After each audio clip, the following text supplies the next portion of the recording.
Hello, everyone. Hi, everybody. Happy Saturday. We're the I Wonder Sisters. I'm Kim. And I'm Andy. And welcome to Conversations with the I Wonder Sisters. You're hearing our animals in the background. This is a family affair. Indeed.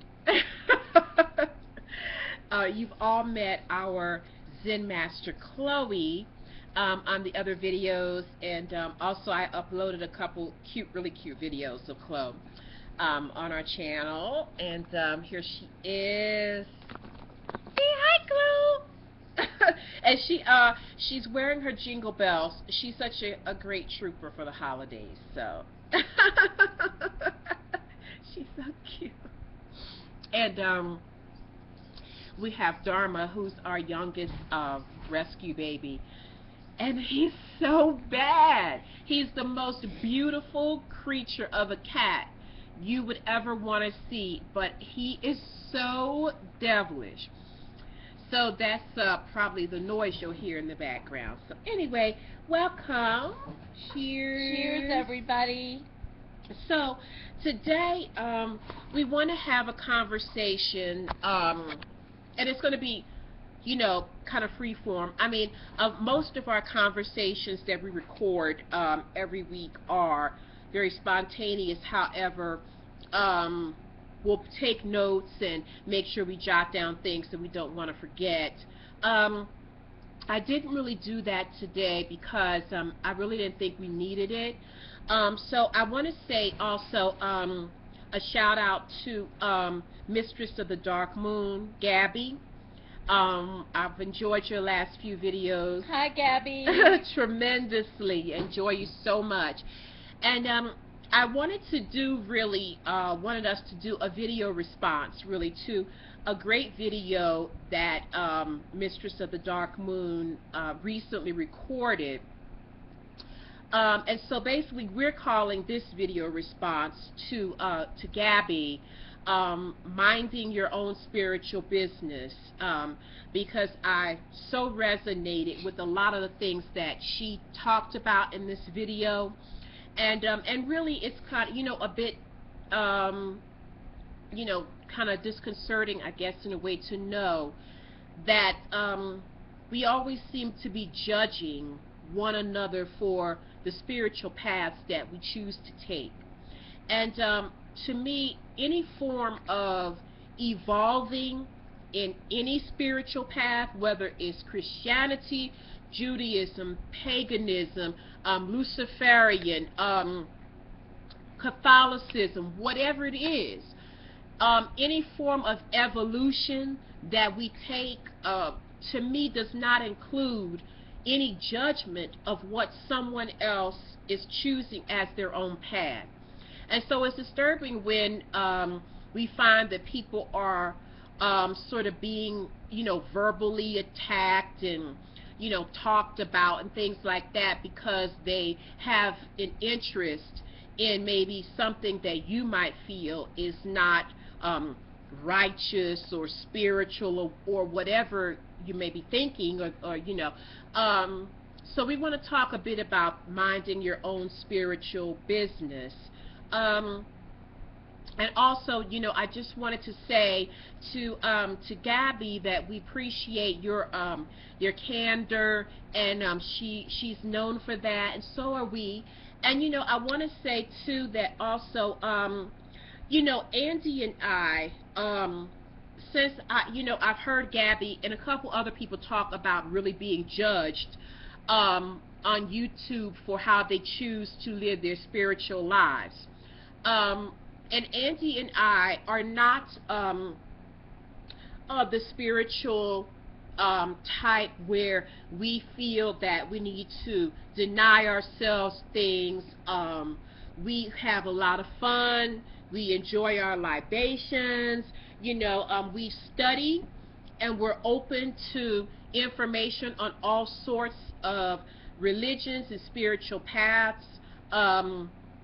And so we just want to say that we're going to always be our authentic selves. So if you're looking for a certain type of spirituality where there are certain things that you deny yourself, or you feel that it's wrong to drink, or wrong to, say a curse word, or wrong to talk about shadow aspects of life and things like that, we wouldn't be the channel for you.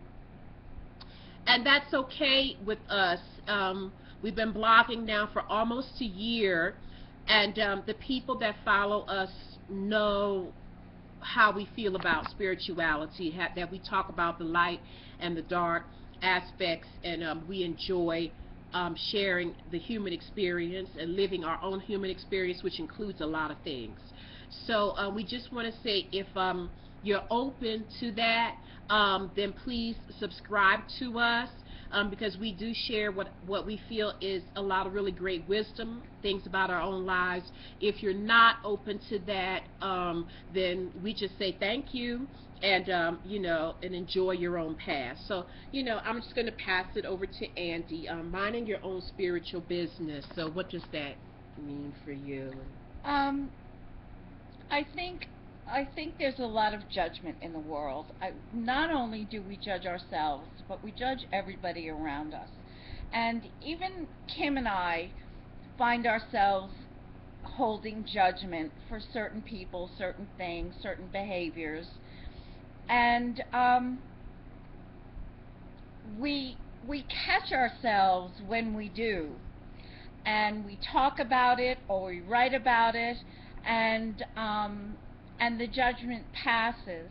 But I think for a lot of people, judgment really comes from fear, and fear of something that's different from you.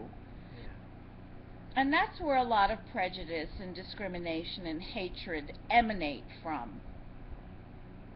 As far as minding your own spiritual business goes, I think that judgment very often attacks how far along a person is, how much they've achieved, how elevated their spirituality is, and tries to make people feel less than or not evolved enough.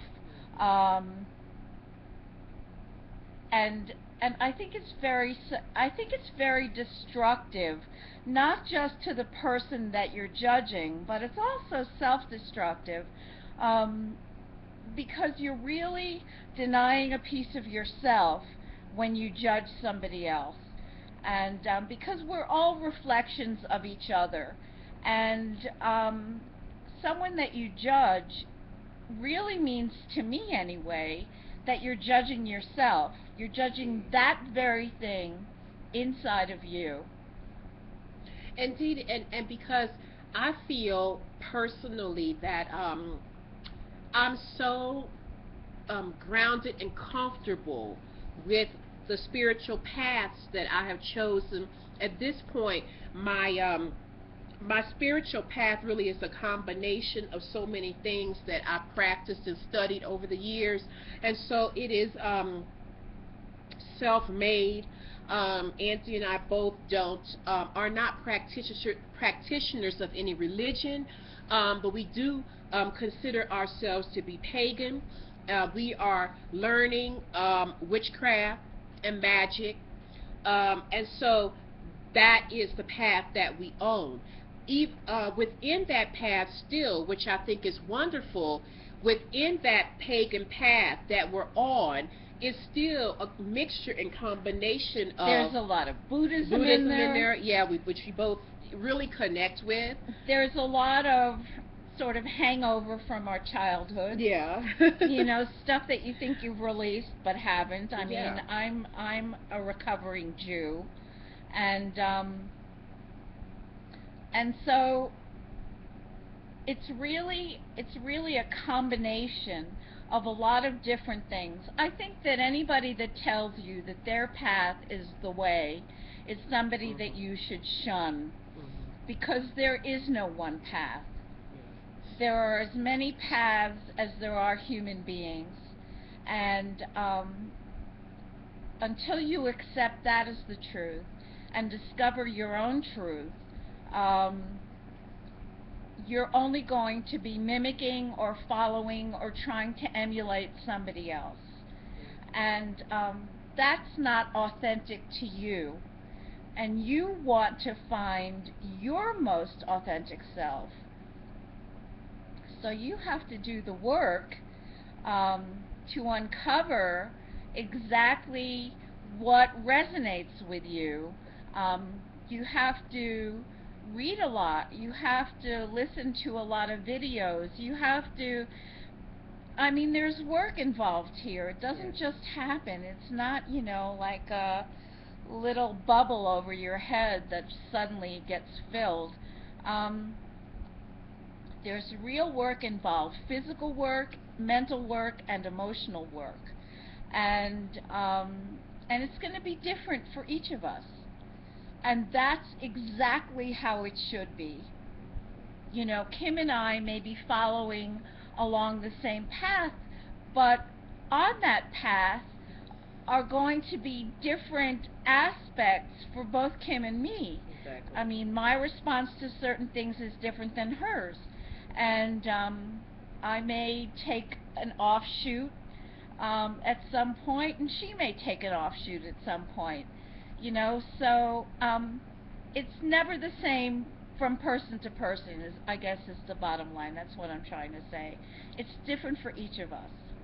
Exactly, and even when you are a part of a spiritual community, if you're a practicing Christian and you go to a Christian church every week, or you're a part of the pagan community or Jewish community or Buddhist community, still you, in a way, many people seem to think that if they're a Christian and everybody in the church is a Christian, that your beliefs and the things that you resonate with are the same. But you would find that if you took the time to really speak to people and to listen to people about what they feel and how they interpret spiritual information and knowledge, it's still different. So you can have a church of 100 Christians, and each of you, I guarantee you, is going to see something in a different way. And you're practicing in a different way, even though generally overall you may be studying the same path. So even within, you know, communities, churches, temples, every individual is still really on their own path, you know. And so it's important, you know, when I was listening to Gabby, she's mistress of the Dark Moon. Now, when I was listening to Gabby, you know, I just felt more of a call to myself. You know, as Andy said earlier, I try to take everything and internalize it, and really it has made me pay attention, as Andy said, to how I may be judging someone for whatever it is that they may be choosing to do with their lives.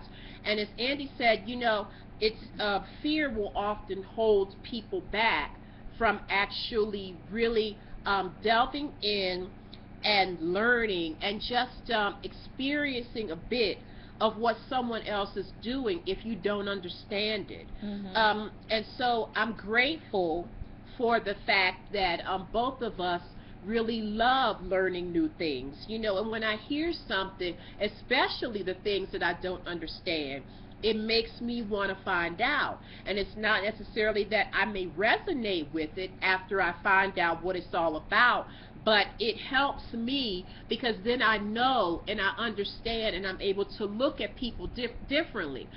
For instance, when we talk about things like Luciferian and Satanism, and there are different schools of Satanism, and this is something that I've learned through watching very spiritually educated people on YouTube. The Four Queens is one. Kellyanne Maddox is a great channel for really learning, you know.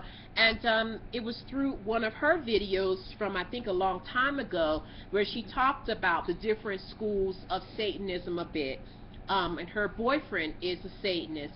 And she explained, which is something that I didn't know, that in a certain school of Satanism, it's really about for them that they look to themselves as the divine power. They do not believe in anything outside of themselves, which is not so different from how many of us practice. But from what I understood about it, her boyfriend's form of Satanism is that, he wouldn't necessarily call upon the angels. He wouldn't necessarily call upon spirit guides, things like that. It is an intense form of thinking of the self, the human self, as divine. That's something I didn't know. It really has nothing to do with the worship of any sort of devil. So this is through me, though, being open enough that when she began to talk about it and touch on what it was, I didn't turn it off. I didn't feel like, oh, this is not for me. I was extremely curious to find out what is it really, and there's still tons that I don't know, but knowing just that little bit of information really opens me up to that form of practice. It probably would not be for me because I do feel a connection to angels, and I do feel a connection to guides, and fairies. Exactly. Feel a strong connection to, I believe that there are other dimensions that beings live on, that we certainly are not it, So it wouldn't be for me, but that's just to encourage you and give you an example of how not turning something off or judging something before you know anything at all about it can really, really expand your world and help you to be able to see people differently. So now, when I see Satanists, or I'm on YouTube and I might see videos about, Luciferian, the Luciferian path or things like that, I don't go back to that old school mentality of the Baptist church and think about the horned devil who's only bad and never good and has no light and all of that. I think about it in a more expansive way. I think that a lot of times when people are judgmental, they're really insecure within themselves about their own path and about their own beliefs. Because when you really are secure and you feel like you really rest in what you say your beliefs are, you have no judgment. You don't judge yourself and you don't judge others. You just don't. And so I think insecurity and self-doubt play a large role in why people are judgmental. Yes, indeed. And when I think about all the different religions and spiritual paths that they are, and I mean there's so many that will live long and die and not know all the paths that people are on spiritually. It really is all going back to, and this goes back to study and the work that we always talk about and that Andy mentioned earlier, that this knowledge, this wisdom, openness doesn't just fall upon you. It does take work and study. But when you take the time to study different texts, and now it's so much easier. When I first was studying the Bible, and the Bhagavad Gita and things like that, I had books. Now you can go right online and read any spiritual text for free. So it's the learning process, it's being open to really taking the time to study, that you'll see that at some point all paths do meet. There are things that run through every path that are very common. One of those things that I've learned through studying Christianity, Buddhism, I was trying to think of I studied a bit of the Orishas, the African Orishas, and a few other things I couldn't think of right now. But anyway, and Hinduism, that the core of the spiritual life is that we learn to treat other people the way that we would want to be treated. And that is at the core of a lot of Islam as well. That's what I was trying to think of. It's at the core of a lot of major spiritual paths, and it's definitely at the core of the Abrahamic religions, all three of them. So there are things that are common that are really just human, not so much about religious practice or ritual or anything like that. To set a goal to treat someone the way that you would want to be treated in any circumstance, when you carry that with you, it makes you stop and think. Like many times when I react to something or say something, immediately I think to myself, would I have wanted to be talked to that way? You know, it happens a lot for me. So I think that study is important, and if you're not willing, to me, to give it a chance, you don't need to spend a year reading the Bible. You don't need to spend a year reading the Torah. You know, you don't need to spend a year reading the Bhagavad Gita or any of that. But it is valuable for you to tap into it a bit and see what it's all about. Especially if you're standing in a place of judgment. And as Andy said, and I really truly believe that if you just read a little bit about the core of different spiritual paths, there's no way you can be judgmental about it, because I've studied so many of them, and at the heart of them, before man screws it all up, is compassion. Yes. Exactly. Compassion for self and compassion Yes. for others. Exactly. And that's really the the bottom line. And it's interesting because in the human experience, we build all of these rules and guidelines and things we should do and things we shouldn't do, and we write all these books about every path that man has created. But most of those things, to me, are much easier accomplished than the thing that is at the core of all spirituality, and that is kindness and compassion.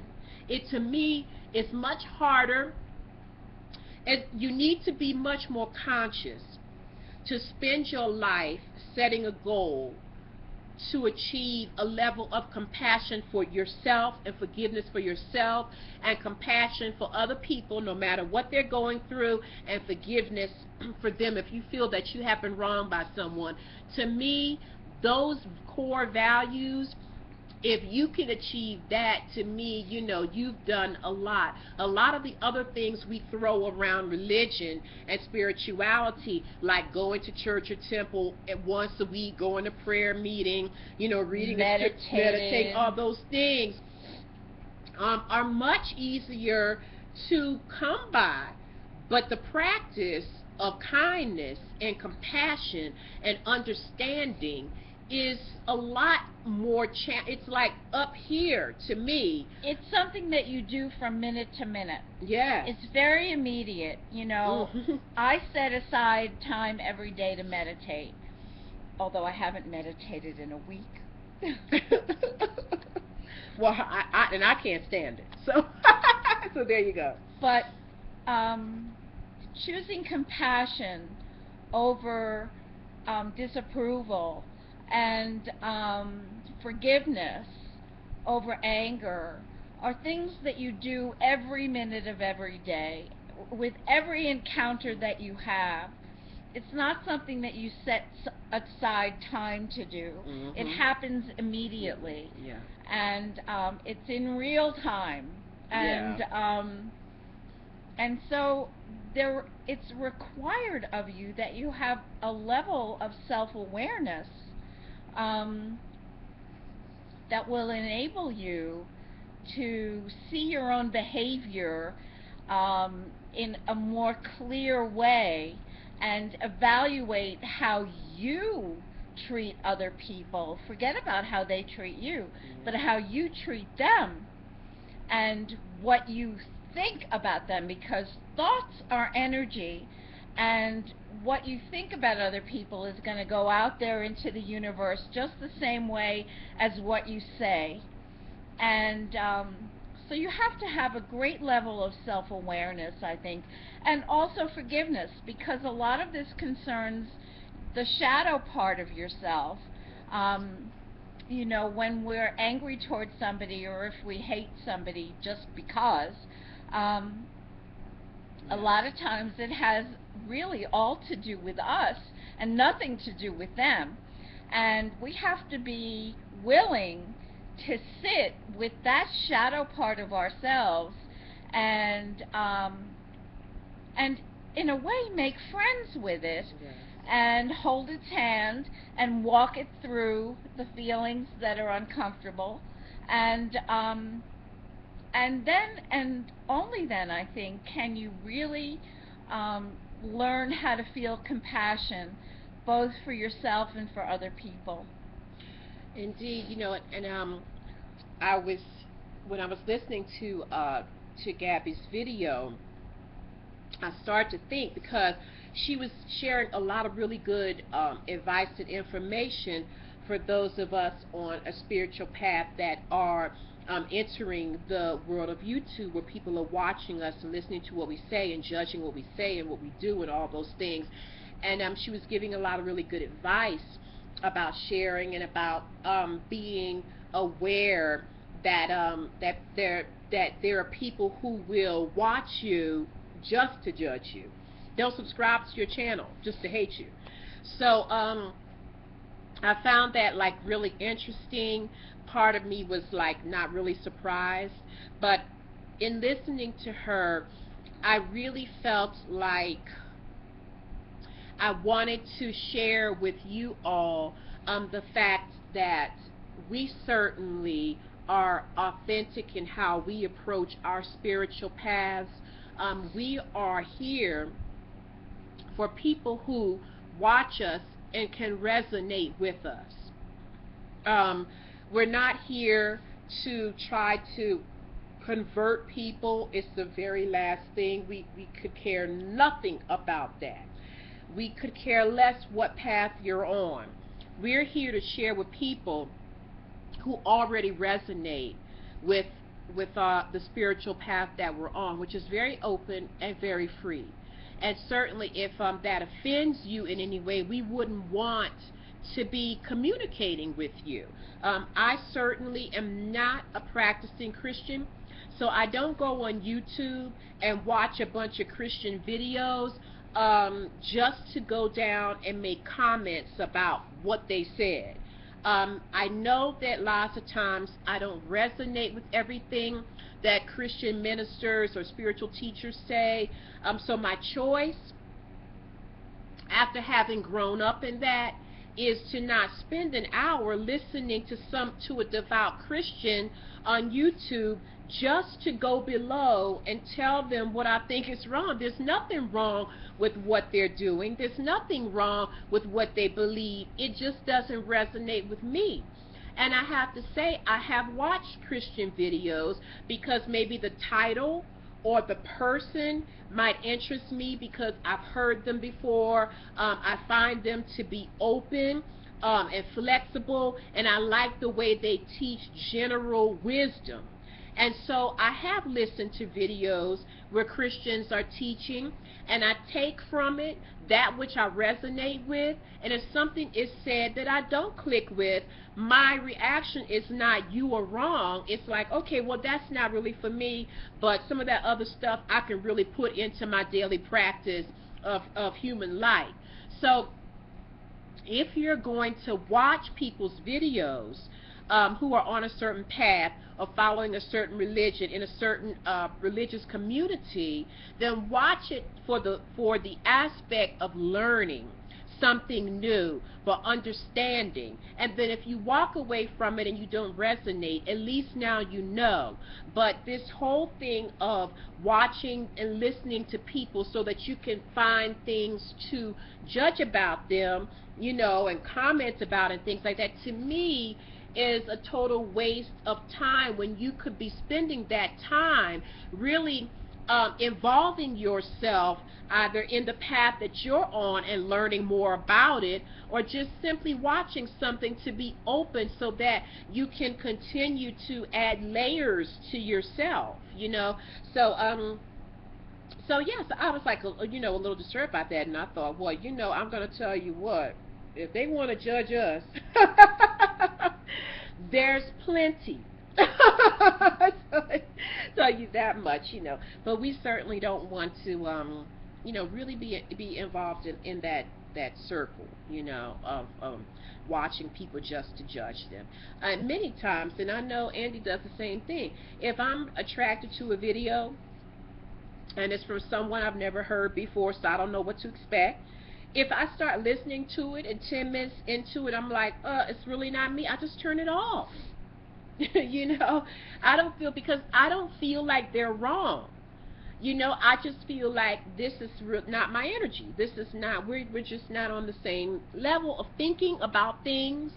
And I'm not resonating, and they probably wouldn't resonate with me, so I just turn it off and I find something else that maybe I want to learn about, or something that I already resonate with. So, I really just wanted to give a response to her, and thank Gabby. Once again, she's Mistress of the Dark Moon. She had another channel, Black Gypsy Moon, because I think in one of our videos I put it below, but she's since opened up a new channel, and it's Mistress of the Dark Moon. And I just appreciate, and I'm going to tell you, and like I said the first time, that I shared about how much, we enjoy listening to her. I said then, she's a very free-speaking, open-minded, very powerful woman, and that is a huge compliment. We consider ourselves powerful women. We're very secure in what it is that we want to know and do know and have learned through our own life's lessons, and so there's nothing that anybody can say, do, or practice that's going to make any difference, as Andy was saying before, because we're very secure in the paths that we choose every single day. And so you doing something totally different, it doesn't matter. It could not matter at all to us. So if you do enjoy Candor, and she is quite funny, and she is very open, and she reads a lot. She studies her craft, but she also opens herself up to what other people are studying and what other pagans are studying. So so if you like that, then subscribe to us and subscribe to her. So so that's what we wanted to share today. I was looking at my lipstick. I know you were. We did a video not a couple weeks ago, so when we first got this, and I love it even more today because I applied it the way that it should be applied. This is Limnit on Etsy, Limnit, on Etsy, and the lipstick is called Bewitching Hour, and it's a gorgeous blue. And this time I took the time to use a brush, and it's matte, but it is so not drying. I mean, if I didn't have it on, my lips would be 10 times drier, because I have an issue with that. So I have to say it's very moisturizing, and my lips are very smooth, and so it's not like that drying kind of matte, but I definitely feel like it stained my lips nicely, and that it's not going to just come off. And I'm looking at my glass here, a beer, and there's hardly any of it that has come off. So we just want to thank her again. And she watched one of our videos. I so apologize, I can't remember her name right now, but it's Limnit is her business, Limnit, on Etsy, and she makes lipsticks. So and some great colors, so we have a couple of other ones lined up we want to get. So anyway, I want to thank her again. I'm really enjoying wearing it, now that I've really learned how to apply it. So thanks a lot. Okay, Andy, is there anything else you want to share? No, I'd just like to say thank you for joining us again. And please do subscribe to our channel if what we say interests you, resonates with you, makes you curious. We tend to share our own experiences, and so this is a place of realness, for want of a better word. Yeah, definitely. And you know, one thing I did want to say really quickly too, before we go, there might be those of you out there who are familiar with Teal Swan Scott. You can find her under Teal Swan or Teal Scott. I listened to a video of hers last night, which is so good. It was actually a great reminder. The video is called, "If We Create Our Own Reality, Then How Do You Explain Suffering?" Such a great video. I mean, I have to say, if you have ever had that question, well, if I'm creating my own reality, why would I come into this? Why would I come into a family that abused me? Why would any child be born sick? Why would they be born, you know, in a third world country where they're going to be hungry? All the worst of the worst suffering you could think of. Because Teal Scott comes from, or Teal Swan, comes from, she got married, so comes from a background of deep suffering, of physical, sexual suffering from being abducted, and was held captive for many years of her childhood and her early teenage years. And so she comes from this experience, and as she said in the video, that when she explains how we create our own reality and still experience deep suffering, and the world still experience deep levels of suffering, when she can say it and explain it, it's much more valid and powerful, which is one of the reasons why she believes she created the experience.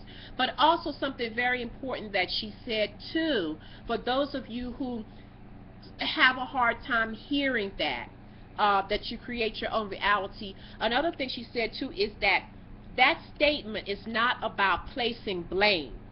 And also she said very clearly, which is true, of course so many things that we create in our lives and as a collective are created unconsciously. Certainly if we knew the power of our thoughts and our focus on a deep level and as a collective, we certainly wouldn't be experiencing these things. So when we talk about you creating your own reality, that's not like, oh, I blame you for having cancer. That's not what this is about. I blame, you know, West Africa, you know, for being poor. You know, that's not what it means.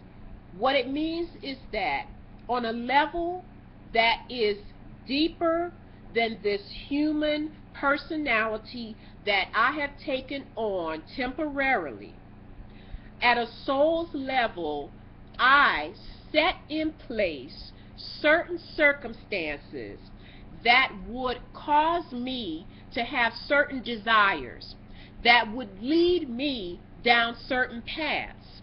Okay? From our human perspective, we are never expected to understand why a child will come and die in the womb, why children will be born to abusive parents. On a human level, we cannot understand that, but at a soul level, which is a completely different perspective that we won't know until we drop this body. On a soul level, that creation is there for very specific reasons, to create and build certain desires within us that will lead and guide us. And I have to say, looking at my life, there are certain things I would not want to go through again, but had I not gone through those things in the progression in which I did, I would not be here. I would not have a sister and family, you know, like Andy. I would not even know how to have this kind of friendship. I would not be writing for a living. I would not be a freelancer, open and knowing how to live, whether money comes on time or not. I wouldn't be in New Mexico. You know, all of these things that we do and that happen to us are for a reason. And it's not for us to ponder why all these horrific things happen. I have to say that I had a very difficult childhood. I was privileged in monetary ways. I didn't grow up wanting for anything, but my parents were both very abusive. And I have always felt that if it hadn't happened the way it happened, I wouldn't be the person that I am right now, who I happen to like very much. And so on some level, and this may sound very, very strange, I am very grateful for everything that came before, bad, good, or indifferent, and because it wouldn't have made me who I am right now and brought me to the place that I am right now. So I have enormous gratitude towards my mother and my father, and I can understand what part they have played in making me the person that I am. Indeed, you know, and I definitely wouldn't be the person that I am today, which I also like a lot. I wouldn't be this person. I wouldn't have this character that I have. I would not be able to be a sister and a friend the way that I am today had all of the last decade not happened for me. I wouldn't be the same person at all. Sure, there would be remnants of things like that. I still love cheesecake, you know what I mean? But at the core of who I am, so much of that has come from the things that I don't ever want to go through again. And so I too live in gratitude for that. And so we have to, you know that life is not a straight line. You know, our paths are not a straight line. We take a lot of turns and detours sometimes in order just to know where it is we want to go. So I just want to share that. I mean, it's a very deep subject, and we are definitely going to talk about it more, but I just want to make a couple points about that, because when you hear a spiritual teacher say you create your own reality, I want you to know what that really means. It doesn't mean that on a conscious level, everything that you're going through, you just decided you wanted to go through. No, because then you play the guilt game. Yeah, yes. And you walk around feeling guilty for everything, Yeah. which is so self-destructive. Yes, yeah, exactly. It's not a statement or a truth or reality that is there for blame. It's actually there to empower you, because Teal said that had she not been able as a teenager, a young teenager, to accept the fact that at some level she brought herself to this level of suffering for a reason, she would have never been empowered enough to create the opening for her physical escape.